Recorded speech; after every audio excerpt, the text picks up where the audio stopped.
Hey guys, how's it going today? Today we're going to talk about the Tengu. It's part of Japanese folklore, and as you all know, folklore in Japan is very bizarre, okay? It's definitely diversely rich, and also quite humorous as well. So today we're going to talk about the Tengu, so I hope you enjoy this and find it useful. And we're going to start with a little introduction, so enjoy this introductory clip. 日本語を勉強しましょう。うどんうどんうどんうどん教室へようこそ。始めるぞ。 So what is a Tengu exactly? Well, in English, it's translated as celestial dog or heavenly sentinel. It's a legendary creature classified as a yokai. They are more commonly known to look like a monkey deity or take the forms of birds of prey. Really a mixture of human, monkey and bird-like characteristics. It can fly, it's incredibly strong, skilled in fighting, and has magical abilities. Just like other Japanese mythical creatures, it was originally imagined as a magical creature, but has since then evolved into a humanoid, monkey, avian-looking priest. So why do they call it a celestial dog?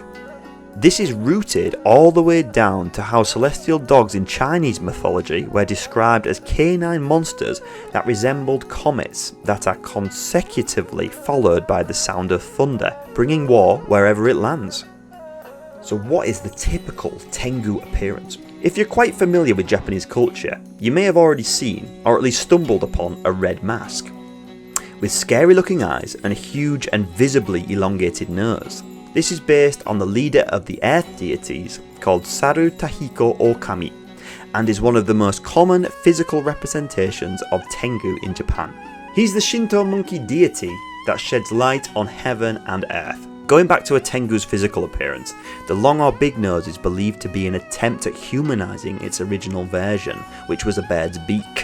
The earliest representation of Tengu can go back as far as the 12th century and appear in Japanese picture scrolls where they are depicted as yokai, who take the forms of priests. In the 13th century, Tengu were commonly associated with Yamabushi, or mountain hermits, in turn affecting a Tengu's overall appearance.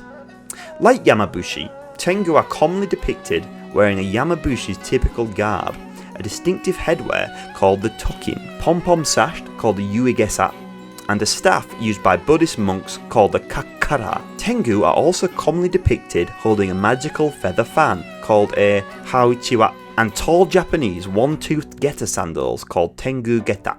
Now let's look at the types of Tengu. So there are two main types of Tengu. One is called the Dai Tengu, or the Great Tengu. This type of Tengu has the traditional red face, big nose, wings and robe image, and have powers of possession, wind control, the ability to fly, and have great swordsmanship skills. They predominantly live in forests found in the mountains. They are known to abduct humans with the purpose of either teaching them magic or just some good old classic torture. They are mostly known as villainous and proud creatures that are said to cause natural disaster and wars. Not exactly a good thing. The other type of Tengu is the Ko Tengu, which is almost like a servant of the Dai Tengu. They are also called the Karasu Tengu, which directly translates to a crow Tengu, a very fitting name as these Tengu usually take the form of a bird of prey. They are commonly depicted wearing monks' clothes, despite their behaviour and appearance being closer to that of the animals. The Ko Tengu are not as dangerous as the Dai Tengu, although they do have the ability to still eat a human, so still pretty dangerous. Let's take a look now at the Tengu through the years. Tengu were originally known as demonic tricksters that pretty much pester, annoy, and even maim humans that make contact with them. In a way, the image and storage of Tengu in Japan have changed and evolved into more powerful versions of themselves. Originally, only Ko Tengu existed and seemed to be more of a pest than a danger to humans. Eventually, the Dai Tengu emerged and have not only acquired a more human appearance, but are much more powerful as well. Throughout the centuries of the Tengu in Japanese folklore, many Tengu tales have been compiled into 31 volumes called Konjaku Monogatari.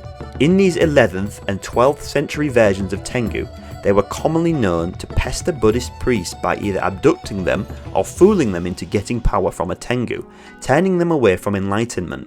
In terms of appearance, they looked more like a folk demon or goblin that has a striking resemblance to an avian looking deity, from Buddhism and Hinduism called Garuda. The Tengu representation eventually evolved into the Yamabushi aesthetic wearing Tengu that is more commonly known today.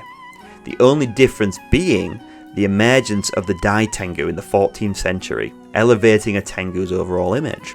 As mentioned a while ago, the Dai Tengu are proud and desire to be worshipped by humans. They start to look more humanoid and have become more godly in terms of power. Tengu were able to control the rain, thunder and wind, causing storms and natural calamities that are a danger to human life. Their fighting prowess has also grown as tales of their physical strength and swordsmanship have spread. This, however, also means that this version of the Tengu are in a way more intelligent and empathetic, in turn making the stories about them switch from Tengu being bad to good. This image of the Tengu extending now to modern times too. In more recent media, they are mainly represented as a humanoid looking or avian looking creature that can fly, but can be found in all sorts of popular media in Japan now. Anime, manga, drama, movies, books and games, you name it. Tengu have evolved into a popular and rich character that are beloved not just to Japanese people, but to its foreign audience as well.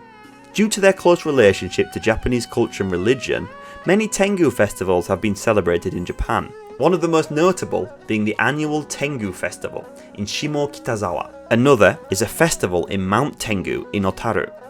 The list is endless. This shows how important the existence of Tengu and folklore are in Japan.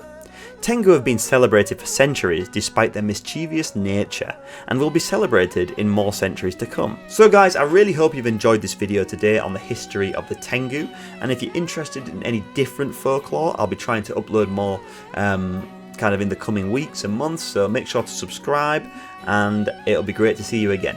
Okay guys, have a great day. See you soon. 日本語を勉強しましょう。うどん教室へようこそ。始めるぞ。